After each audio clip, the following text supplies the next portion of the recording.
Bienvenidos a un nuevo episodio. Hoy, desde el corazón de BSF, tenemos el privilegio de conversar con el líder que impulsa nuestro presente y futuro, Sergio Barros Fontanás, nuestro gerente general. Prepárense para una visión profunda sobre nuestra estrategia, desafíos y el camino que estamos construyendo juntos.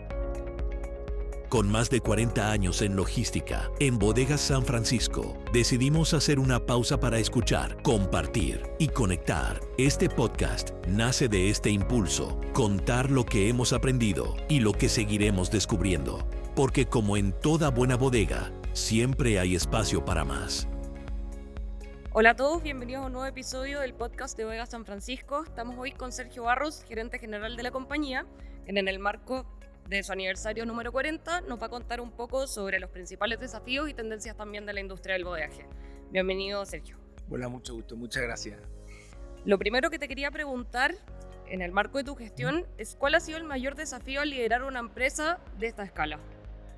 A ver, mi mayor desafío, yo creo que el principal que nos ha tocado ahora, yo creo que me tocó un poco a mí por la época en que me tocó empezar, fue todo lo diferente que fue, lo más difícil que ha resultado el desarrollo de proyectos inmobiliarios con todos los problemas permisológicos desde el año 2019 a la fecha.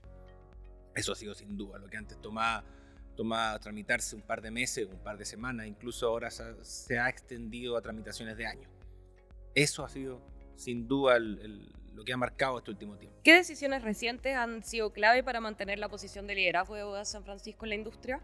A ver, yo creo que la decisión más importante ha sido mantener la filosofía que siempre nos ha caracterizado. En el último tiempo, en la pandemia, hubo un boom del bodegaje donde se ocuparon todas las bodegas. Espacio de bodega que existía era un espacio de bodega que se arrendaba. Todo el mundo se puso a construir como loco y todo el mundo se puso a subir los precios como loco. En ese momento nosotros tomamos la decisión de hacer lo contrario, no subir los precios como locos y no ponernos a construir, porque pensamos que este boom, como todos los grandes saltos en el mercado que ocurren, después cuando el asunto baja muy bruscamente, después se recupera, y cuando sube muy bruscamente, después baja de nuevo. Y eso es lo que ha pasado en el mercado últimamente. Y yo creo que fue un acierto, porque no nos vimos con un stock gigantesco que teníamos que rellenar, sino que ahora nos encontramos en una posición cómoda para operar. ¿Cómo se gestiona una operación tan extensa que tiene presencia en Santiago, también en el resto del país, en Perú, sin perder la eficiencia en el fondo que caracteriza a la empresa? Mira, es un cuento, ¿eh? En nuestro caso se gestiona con mucho ñeque, con una supervisión muy personalizada y muy personal también, donde estamos todos los integrantes muy encima del negocio. O sea, no hay una externalización de prácticamente nada, así que estamos prácticamente todos los implicados todo el día encima. Hay visitas constantes a todos los centros de regiones. Nosotros mantenemos, a diferencia de mucha competencia, las oficinas aquí, donde están las bodegas, las mantenemos aquí. Y yo creo que todos los personajes, todos los gerentes y toda la plana mayor de la empresa, por lo menos circula una vez al día dentro de los centros de aquí, una vez a la semana dentro de los centros de Santiago y una vez cada 2 o 3 meses en los centros de bodega de regiones. O sea, es trabajo. Oye, y hablando un poco de los atributos que diferencian a la empresa de la competencia o cómo ha cambiado también en los últimos 10 años todo lo que ha sido esta industria, ¿qué nos puedes contar y en el fondo como qué es lo que pone en valor a Bodegas San Francisco versus otros de la industria? A ver, la industria en los últimos años se ha ido profesionalizando un poco y se ha ido haciendo un poco más.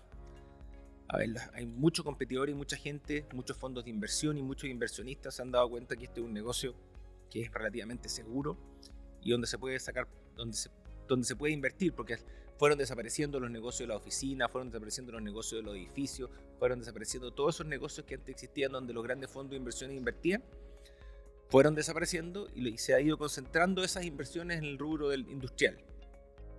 Y eso ha hecho que exista todos los márgenes que la mayoría de los desarrolladores tenían se han ido achicando y han ido buscando todos tener un negocio más seguro.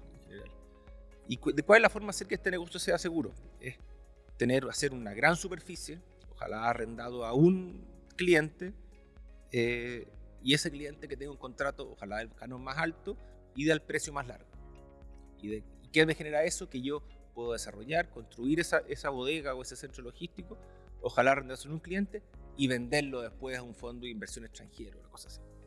Nosotros eso exactamente es lo que no hacemos. Hacemos todo lo contrario. No buscamos un contrato gigantesco y aparatoso que tenga grandes restricciones para nuestros clientes, sino que buscamos ser flexibles. Por eso buscamos hacer bodegas más simples, que no solo le sirvan a un puro cliente, sino que le sirvan a cualquiera, a varios más. De forma yo puedo ofrecerle un producto casi igual, pero que se lo pueda, en vez de ofrecerle un contrato a 15 años, le puedo ofrecer un contrato a 6 meses. Y para mí sigue siendo negocio, y para el cliente también sigue siendo negocio, por supuesto. En general, el negocio logístico, nosotros decimos que cuando alguien se hace su propia bodega, se la hace grande, el cliente va creciendo, se la hace crecedorcita, llega 1 o 2 meses donde la bodega le queda bien y después le queda chica. La gracia de nuestro negocio es que podemos ir creciendo o achicándonos con el cliente. En general, todos los demás crecen felices con el cliente, pero no se achican nunca. Nosotros somos capaces de hacer eso. Hablaste también de la cercanía, de lo importante que es que los ejecutivos estén en terreno, que visiten. ¿Crees que ese es un atributo que valoran tus clientes y que es un diferenciador? Mira, yo creo que sí. Yo creo que es un gran diferenciador nuestro. Nosotros, en general, la mayoría de nuestros clientes, todos los grandes y gran parte de los clientes más chicos, nos conocen. O sea, la mayoría me conoce directamente, conoce a todos los gerentes involucrados y puede llegar un día cualquiera a conversar con nosotros en la oficina. Y eso nos da la capacidad de entender más o menos cómo funciona el negocio de nuestros clientes y dónde le aprieta el zapato cada cosa. Y nos permite ayudarlo. Y nos permite reaccionar rápido cuando el cliente de repente tiene un problema gigante que ocurre en un momento particular, que puede ser desde, no sé, un choque o una huelga que se le generó donde tuvo que dejar de trabajar, o no sé, 1500 emergencias que le ocurran, ¿no? O que resulta que un día por alguna razón alguien de la empresa donde trabaja hizo una compra en China y le tiene que duplicar su capacidad de bodega para la próxima semana y nosotros tenemos que saber encontrarle una solución. Y eso es algo que es muy importante. O sea, para el cliente es una diferencia importante en plata, y para el ejecutivo muchas veces, que es el con que nosotros relacionamos, es la diferencia entre mantener su pega, entre ser capaz de solucionar un problema y ser superado por ese problema. Así que yo creo que esa cercanía es una gran diferencia. Y la mayoría de los clientes nos lo reconocen y nos lo agradecen mucho. ¿Cuántos clientes tienen que en esta historia, en el fondo de 40 años, que se hayan desarrollado y hayan desarrollado su potencial con ustedes, que se puedan destacar? Nosotros tenemos 1000 clientes ahora en total, 1100 y algo. De los 1000 clientes deben haber 35, 40 que tienen más de 15.000 metros cuadrados con nosotros. Y de esos todos han ido creciendo o achicándose con nosotros. Y tenemos, no sé, no quiero dar nombres para no ir dando el nombre de nuestros clientes, pero hay muchos clientes que todos han crecido y achicado con nosotros. Y muy divertido que también nos pasa es que hay muchos clientes que no son empresas, sino que es un ejecutivo del área logística que ha sido nuestro cliente en 5, 6 o 7 empresas distintas. Eso es algo muy especial. O sea, ese es un personaje el que nosotros ayudamos en algún momento porque le fuimos eficientes, se cambió de empresa y el gallo volvió con nosotros. Eso es algo que nos caracteriza mucho, que la gente que trabaja con nosotros, el personaje, el ejecutivo relacionado con nosotros, al final nos termina queriendo mucho. ¿Por qué? Le servimos.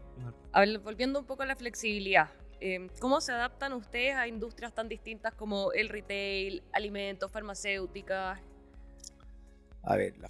Nosotros partimos de la base que tenemos que ofrecer un producto que le sirva a todos. O sea, no podemos ofrecer ni un Mercedes-Benz ni un Ferrari, porque ni un Jeep. Tenemos que ofrecer algo que le sirva a la mayoría. El Jeep no te sirve para la pista, el Ferrari no te sirve para la tierra, el Mercedes-Benz no te sirve para andar en la tierra tampoco. Tenemos que ofrecer, nosotros decimos un Toyota. Un Toyota, algo que le sirve a todos, y que el Toyota, si uno lo equipa lo suficiente, sirve para lo mismo que el Mercedes-Benz. Si el Toyota también uno le pone unos buenos amortiguadores, te sirve para la tierra. Partimos de eso. Nuestras bodegas son básicas, pero le sirven a todo y están moduladas de forma que se puedan agrandar o achicar. Y se pueden agrandar rápido o achicar rápido. Esa es la base, ofrecer un producto que sea móvil. Cuando uno hace un centro que es muy a la medida para un solo cliente, cuando ese cliente se va, uno tiene cómo lograr que ese mismo edificio le sirva a otro. Es muy difícil. Nosotros partimos de la base de que el edificio le tiene que servir a mucha gente. Y ese es como es el inicio. Y eso lo metemos dentro de un centro de bodega que tiene un sinfín de servicios, de forma que podamos meter, que les sirva a cualquier cliente en general. O sea, tratamos de meter la bomba de benzina, que pueda tener una bomba de benzina adentro. Tratamos de meter el Servipack para que el gallo le pueda pagar a su gente, le pueda bajar, la gente pueda cobrar el cheque ahí mismo. Tratamos de poner, no sé, los casinos de alimentación. Lo que se nos ocurra en realidad. Los arriendos de las maquinarias. Tratamos de talleres mecánicos para que alguien pueda ir alguien que se le cae, muere un camión ahí, tenga dónde ir a arreglarlo, dónde le cambiar una rueda. Esa es la forma. Tener un producto básico que le sirva a mucha gente y tener muchos servicios anexos que vistan este producto. Perfecto. También los clientes, entiendo, valoran mucho la seguridad que ofrece Bodega San Francisco Sun Centro. Mira, es una lata eso en realidad, porque hace tiempo nosotros que nos ha tocado vivir en varios países viendo cosas. Antes Chile era un país que se jactaba de ser muy seguro, y la seguridad, nosotros cuando lo tomamos dentro de los atributos que los clientes nos afectaba, siempre era el penúltimo de los atributos. O sea, cuando uno los pensaba, oye, ¿en qué lugar usted valora este atributo? Usted en BCF, la seguridad siempre estaba sexto, séptimo, era como abajo. Ahora pasa a ser normalmente el segundo o el primero. Precio, seguridad, y antes era precio, ubicación. Ahora el cliente preferiría tener un búnker metido en la luna con tal de que sea seguro. Y eso yo creo que es lo que más nos hemos desarrollado en el último tiempo.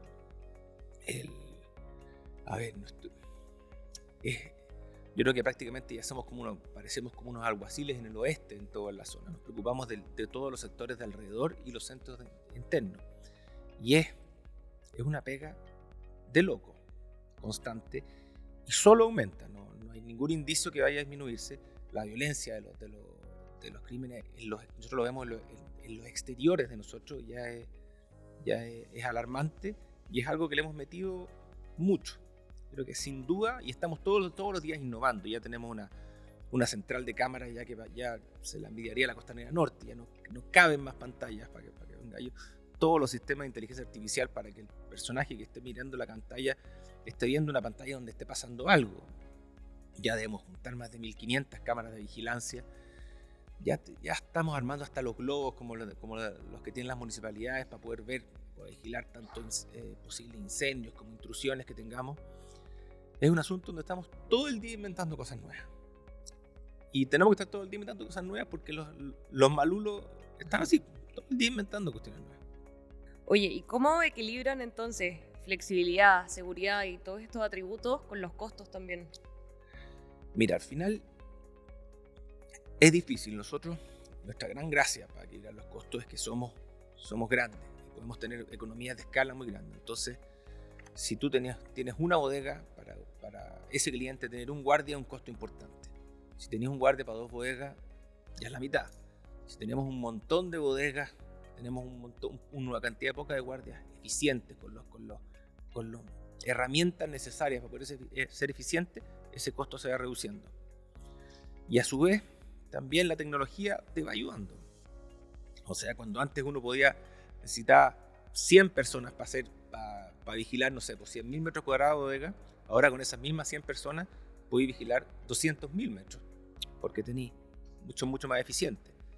O sea, una cámara bien vigilada en una torre que manda esa imagen a una central de monitoreo es mucho más eficiente que un guardia en esa misma torre. ¿Por qué? Porque ese guardia está mirando todo el día nada. Y si esa cámara está mirando nada, se apaga, no detecta nada. En cambio, cuando la cámara detecta algo, se prende y se va a un guardia que está en la central de monitoreo y ese guardia ve, ¡pum!, se le sale un tren, oye, algo está pasando ahí. ese gallo está todo el día viendo cosas, entonces no se queda dormido, es mucho más eficiente. Y eso es lo que nos da la diferencia. Yo creo que la economía de escala y un interés constante en mantener los costos bajos es lo que nos ha permitido enfrentar, yo creo que bastante mejor que los demás, este aumento en la delincuencia que en general te hace aumentar los gastos comunes de todos los centros de bodegas porque te aumenta la necesidad de guardia. Nosotros hemos podido afrontar sin aumentar la cantidad de guardias, sino que aumentando un poco la eficiencia de esto. Oye, y hablando de tecnología, ahora que lo mencionabas también, el tema de inteligencia artificial, ¿qué rol juega la innovación y la tecnología en la estrategia de Bodega San Francisco actualmente? O sea, a ver, desde dos puntos de vista. O sea, uno tiene que ver el negocio, un negocio de desarrollo, de construcción de edificios y un negocio de administración de centros. Mira, yo te diría que en el negocio de administración de centros es donde más se ve el uso de tecnología. Como te decía, la tecnología de la vigilancia de cámara es brutal. La tecnología en los controles de acceso también te permite hacer mucho más con la misma cantidad de gente. Así que creo que el rol está ahí, dentro del control de acceso, la revisión de datos, el control de los datos que uno va obteniendo, está por ahí. Ese es el cuento, porque en la construcción uno siempre ve mucho en todos los eventos de construcción se dan grandes avances en la tecnología, pero seguimos construyendo igual que hace 100 años, diría yo. Pocas cosas más, un poco cosas menos, pero muy similar. Pero en la administración es donde se ve la real diferencia. Y entiendo también que recientemente están implementando su primera estrategia de sostenibilidad. ¿Qué cambios se están implementando? ¿Qué cosas se vienen en el futuro en esa materia? A ver, mira, nuestra estrategia de sostenibilidad viene de que nosotros en nuestros análisis donde vemos cuál es el riesgo que tiene este negocio, qué es lo que puede pasar, nosotros el riesgo más grande que vemos es que no lo podamos hacer. ¿Y por qué no lo vamos a poder hacer? Simplemente porque ya por alguna razón la comunidad no nos deja hacer estos centros gigantes. Entonces, la forma de que no se ocurra ese riesgo, de que la comunidad no ocurra eso, que uno le tiene susto, es ¿cómo se llama? Unirse a la comunidad, entender cuáles son cuáles son los problemas que le aquejan y empezar a mostrarles que uno es una forma también de solucionar esos problemas. Y la forma de eso es obtener, nosotros nos decíamos que es como hay que obtener la licencia social para operar un centro de bodega. Y licencia social nos reíamos que era parecido como obtener la licencia a manejar. Uno puede de repente andar dando vueltas sin licencia a manejar, pero tarde o temprano te van a pillar. O sea, nosotros, para poder operar uno de estos centros, uno tiene que estar en paz con la comunidad y para eso los gallos tienen que conocerte.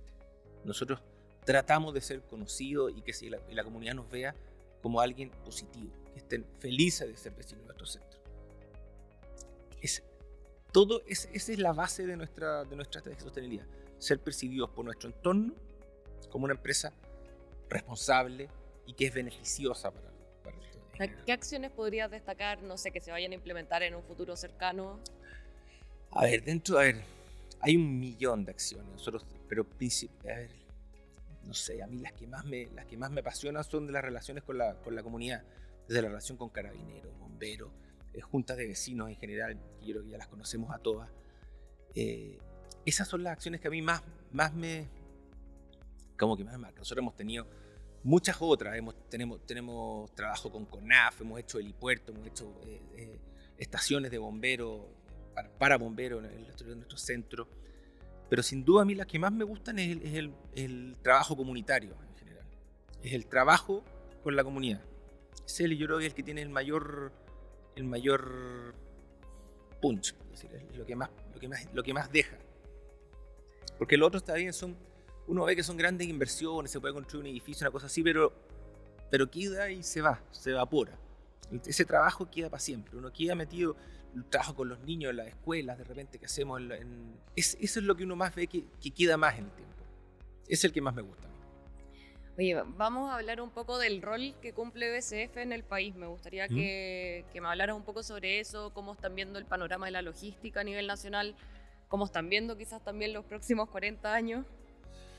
Mira, a ver, nosotros empezamos hace mucho tiempo con este invento de hacer condominios de bodega, que es un poco extraño lo que se formó en muchos de los otros países. Por ejemplo, en los otros países, en Argentina y en muchos otros países, esto de formar condominios de bodega es una iniciativa que está impulsada por el Estado, porque no existe este concepto de un gran sector que una y que contenga varios actores del área logística. Y en Chile esto nunca fue un problema, porque empezamos a salir nosotros y varios otros actores que empezaron a concentrar en ciertos lugares a varios personajes del área logística. Entonces se ha generado poco un problema que se genera en muchas otras partes, que es los viajes internos en camiones grandes. Por ejemplo, a ver, como un ejemplo para eso es pensar que, no sé, pues sale un contenedor por ejemplo, en Estados Unidos. ¿Qué es lo que pasa? Sale un contenedor de un puerto en Estados Unidos, llega del puerto, llega a la primera ciudad, después ese contenedor tiene que dar otro bote a una segunda ciudad, después de esa ciudad se abre ese contenedor y a lo mejor las cosas que están en ese contenedor vuelven a la primera ciudad, viajaron 200 kilómetros por las puras, vuelven a un punto que está aquí y después vuelven a un sector muy cercano al de donde partieron. O sea, los productos van dando botes y van circulando camiones por la ciudad.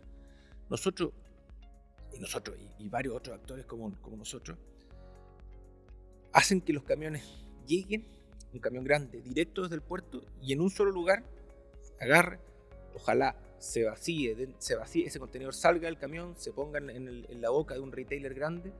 De ese retailer grande sale directamente en el mismo centro de bodega. A veces se hacen repartos hasta en horquilla directamente, sin pasar por la calle, hacia el no sé, pues el retailer más chico, que es un cliente de ese retailer grande, y muchas veces tiene hasta 2 o 3 botes adentro. Y todo eso son viajes que no se generaron dentro de la ciudad. Son camiones que no circulan dando vueltas por el centro de Santiago. Y más encima, eso es más importante en una ciudad como Santiago, donde el tren no es muy bueno para el reparto de los productos del retail. Porque si se fijan, el tren sale desde el poco tren que hay en Chile, sale directo desde los puertos, San Antonio, Paraíso tienen algo, pero llegan directo a la estación central. O sea, el lugar donde se descargan los trenes es exactamente al medio de Santiago, que es lo más ineficiente logísticamente que hay. Se baja un contenedor vacío en la mitad del centro. Es muy malo. Entonces, ese es el rol que juega BCF. En el fondo, evita que los camiones entren a la ciudad. Tiene esa gracia. Y al tener muchos diferentes personajes, muchos diferentes clientes cerca entre sí, se evitan muchos viajes.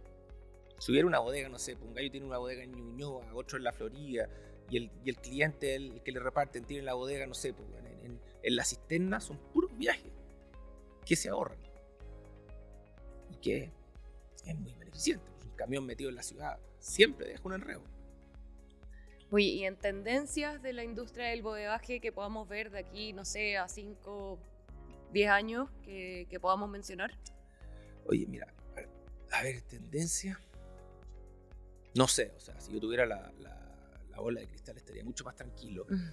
Pero a ver, lo que se ve es que la automatización en general, en el pasado, uno cuando tenía una bodega altamente automatizada, tenía una construcción que era muy compleja. Tenía desde hilos, me acuerdo perfecto, hilos de cobre que estaban embebidos en el hormigón, toda una serie de instalaciones que hacían que el edificio fuera muy caro. Ahora uno lo que ve es que gracias a la inteligencia artificial y al avance, uno al final lo que tiene es un implemento que se mueve prácticamente solo, que ya están avanzando sobre casi cualquier superficie y prácticamente se están operando solos. Entonces ya el costo de operar una bodega muy automatizada ha bajado. O sea, ya antes uno cuando pensaba en una bodega muy automatizada, uno miraba, no sé, por los edificios en España, habían grandes edificios, y eso eran bodegas de 4 o 5 pisos para arriba, porque aparte estaban en terrenos muy caros. Tenían todo lleno de tecnología por todos lados, tecnología del año 90, por supuesto, pero lleno de tecnología. Y ahora uno ve que el asunto, uno va a un centro en Estados Unidos ahora y uno ve que ya las cosas no son tan altas, son más amplias. En Estados Unidos los terrenos son mucho más baratos que en Europa, entonces no necesitaban tener una punta de 4 pisos. Y a los mismos robotitos que uno veía circulando con una estructura tridimensional, uno ve circulando por el piso ya, medios autónomos, tomando sus productos y yéndoselo a dejar a un operario que hace una pega, que hace la pega de 10 cada persona. Y los robots se mueven en instalaciones que son mucho más simples, no requieren de tanta inversión. Eso a nosotros nos beneficia porque hace que el negocio sea más fácil, que una bodega le sirva a más personas. no solo a un puro cliente. Eso es lo que yo creo, ya no van a ser tan exigentes en infraestructura el bodegaje en el futuro. ¿Podemos ver a Bodegas San Francisco y con alguna de estas tecnologías en el Tenemos corto plazo? varios de ese tipo operando ahora. O sea, hay unas partes, a mí se me pierden un poco los nombres, como se llama la tecnología, porque cada nuevo operador le pone un nombre nuevo, pero lo que ve harto es que antes lo que veía uno era una bodega con un rack gigante, enormemente alto, donde pasaba un personaje en una máquina muy especializada, subía la cuestión hasta arriba, hasta 15 metros, tomaba un producto, lo bajaba así, seguía avanzando y lo dejaba en otro lugar. Entonces la máquina tenía que ser muy especial para poder levantarse hasta tan arriba, como era tan alto, la máquina no se podía tener ninguna pendiente en el piso, el personaje, de repente el operador iba en el cuarto piso ahí, equilibrándose, era un enredo. Y ahora lo que pasa en general es que las bodegas más eficientes que ocupan los del e-commerce en general tienen un edificio así como este, que se ve aquí, un asunto vacío, donde se hace una especie como de jaula en el interior, una jaula que es en fondo donde tiene una especie como de edificio interno con puros rieles, donde algunos robotitos van circulando por arriba, donde toman el producto que se lo pone un operador, lo eleva a esta especie de jaula y lo deja en un lugar. O sea, es como un montón de racks pero sin pasillos interiores. Entonces no hay problema de operadores metidos adentro. Tiene la gracia de que el personaje que está fuera de esta especie de edificio de puros racks dejó el producto y no sabe en qué posición quedó. Entonces además es muy seguro. Si uno tiene, porque de repente uno tiene metido en el mismo edificio un pallet con papel confort y un pallet con celulares. Uno vale 500 pesos y el otro vale 500 millones.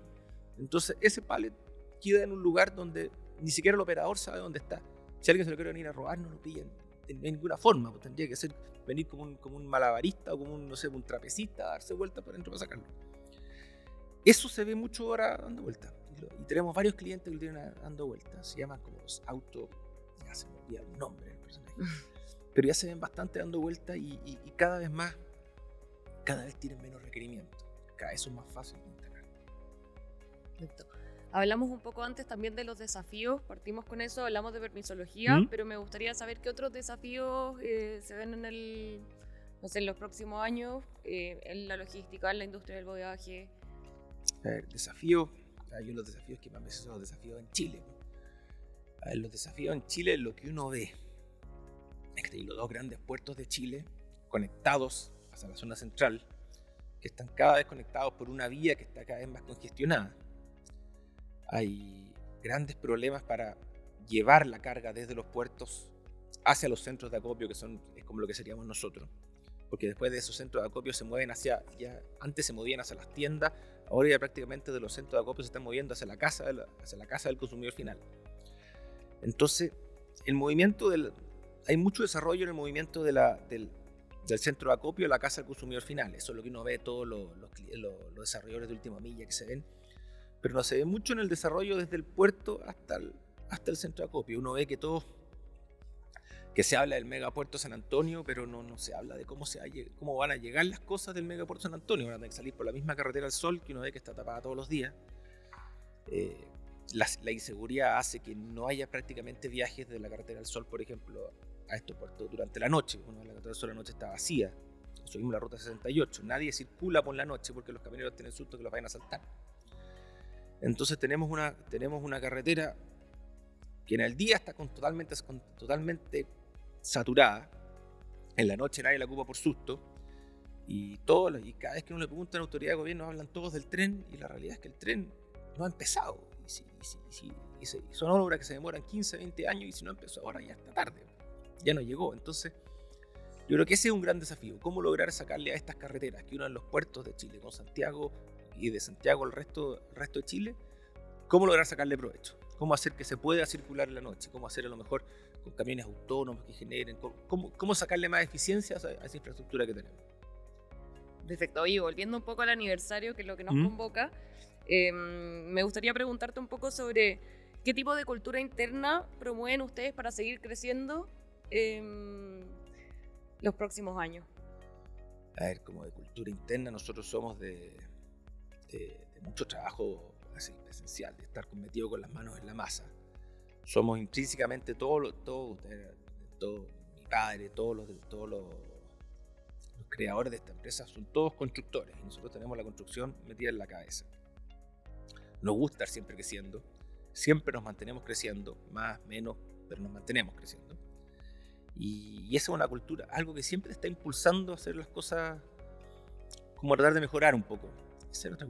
Ese yo creo. Y una cultura tratar de tener confianza en lo que hacemos, tratar de que todos los que trabajen con nosotros y nuestros ejecutivos tengan confianza en lo que hacen y se sientan con la confianza necesaria para poder hacer cosas nuevas. Yo creo que por ahí va la cosa, no sé si me expliqué mucho, pero por ahí es. ¿Qué significa para ustedes estar cumpliendo estos 40 años y cuál es el mensaje que le daría a tus clientes en esta fecha tan importante? Oye, mira, para nosotros es un orgullo. O sea, yo siempre escucho la historia de mi papá, Arturo, los fundadores que decían, oye, ¿cuánto irá a durar esto? ¿Irá a durar 1 o 2 años más? El cuento ya lleva 40. Y lo que yo le diría a los clientes es que yo creo que les quedan otros 40 todavía. O sea, a diferencia de lo que pensaba mi papá y Arturo en su momento, ¿cuánto le dura? Yo creo que le queda mucho más. Y esperamos estar 40 años más con los clientes que tenemos ahora y con muchos más también. Y si tuvieras que también salir a darle un mensaje a tus potenciales clientes en cuanto a los atributos, a tu posicionamiento, tus diferenciadores. A ver, yo siempre el atributo que más genero, que más valoro de nosotros es que somos mucho más flexibles. O sea, podemos dar algo que los demás dan con un contrato de 20 años, lo podemos dar con un contrato a 20 meses o a 1 mes incluso. Lo que disminuye mucho el riesgo de cuando uno tiene que hacer una inversión en logística. Ese es el mensaje. Nosotros somos más flexibles.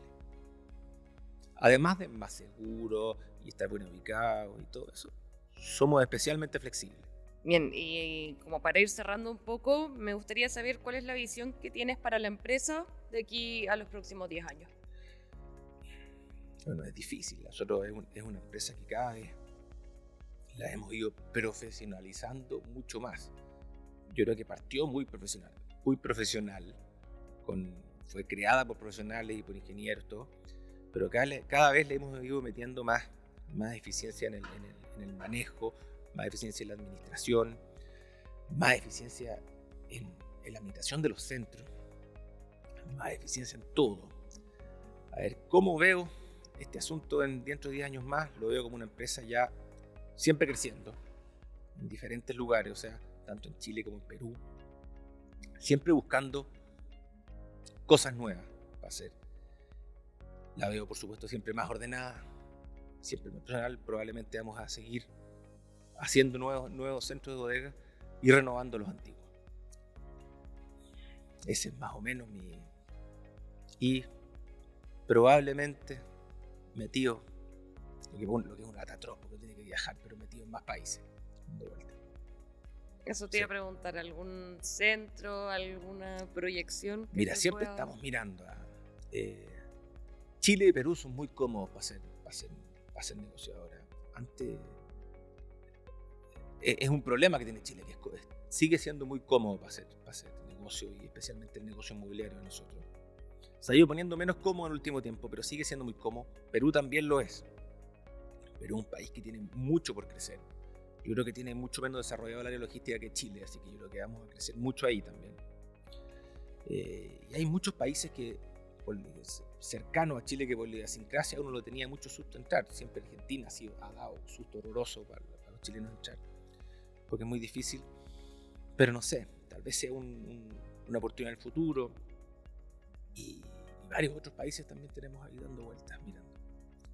Pero cuesta, miren, lo que más cuesta es lograr que parte de los dueños y de los ejecutivos y los familiares que tenemos metidos en la empresa tengan ganas de pensar en irse a vivir a otro lado. Eso cuesta mucho y es necesario. Y hay que buscar siempre, en toda esta aventura extranjera, tener el socio que esté allá, o haya estado allá, o que sea de allá. Que cuesta asociarse con un desconocido extranjero. Pero bueno, eso es lo que vemos. Estamos siempre mirando. Sí, me imagino que también es parte de la cercanía que los caracteriza, también que sus propias personas vayan a vivir a los lugares donde quieren iniciar operaciones. Nos gusta estar encima, entonces hacer una incursión en otro país donde nosotros no tengamos nada que ver y no lo conozcamos, no está dentro de nuestra idea. A nosotros nos gusta estar ahí, metidos, ver dónde se va a construir, tomar la tierra, ver los ladrillos, pegarlos ahí, ¿no? Conocer el barrio, conocer todo, conocer a los clientes que están ahí. Entonces, nos cuesta salir para afuera. Hemos salido, y lo hemos hecho harto, hemos tenido que viajar como locos la mayoría para Perú varias veces. En los primeros años, ahora ya es un asunto que se maneja prácticamente solo. Antes nosotros repartíamos mucho conocimiento hacia Perú y ya está volviendo, ya nos toca mucho que viene de vuelta ya el conocimiento, ¿no? Y son ellos los que nos enseñan a nosotros. Pero nos gusta hacer así las cosas, nos gusta estar bien metidos encima. Entonces, cuesta hacer un negocio así como por control remoto, donde así como que uno invierte en una empresa que no ha ido nunca. Eso no va con nosotros. Que la cercanía también es un atributo. No sé, Sergio, si quieres comentar algo más, si hay algo más que nos quieras contar antes de terminar. A ver, a mí me cuesta que me salgan las palabras así como tradicionalmente, pero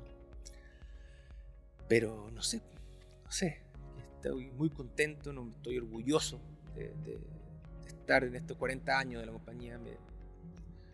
Parte también es la historia mía y de mi familia. Hemos estado siempre metidos aquí y es algo que nos pone orgullosos y que nos entretiene. Yo creo que somos en general toda gente que viene feliz a trabajar todos los días, que viene a meterse en lo suyo, lo que lo apasiona. Y eso es una gracia, esa cercanía es un buen atributo y nos sale natural, porque estamos viendo las cosas de nosotros. Muchas gracias, Sergio, por estar hoy con gracias nosotros. Espero no haber sido tan latero. Muchas gracias a nuestra audiencia por acompañarnos hoy y los esperamos en un próximo episodio del podcast de Bodegas San Francisco. Esto fue Bodegas San Francisco Podcast.